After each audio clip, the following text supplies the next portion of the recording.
Magandang araw! Ngayon naman ay magluto tayo ng pork menudo. Nagmarinate lang ako dyan ng pork kasim sa toyo, kalamansi, paminta at isang dahon ng laurel. Pinrito ko na rin ang ating patatas, carrots, kamote at ang ating hotdog. Then sa same pa naman ay nagisa ako ng bawang, sibuyas at nilagyan ko rin ng konting bell pepper at tomato paste. At pag nagmamantika na ang ating tomato paste ay pwede na nating i-add yung ating binabad na karne kanina. Sangkutsahin lang natin siyang mabuti. At pag sangkutsado na ay ilagay natin yung pinagbabara natin kanina at dagdagan pa natin ng konting tubig, tama lang para maluto yung ating karne.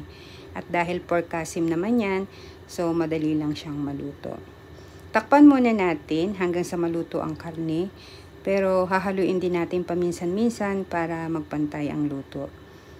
Then pagka malapot na siya, at medyo nabawasan na yung sabaw, ay lagyan natin siya ng liver spread dahil wala akong atay.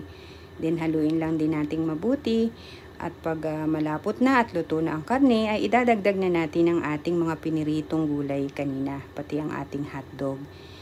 Then ayan, hintayin lang natin siyang maluto for 2 minutes and after 2 minutes, luto na yan. Thank you for watching.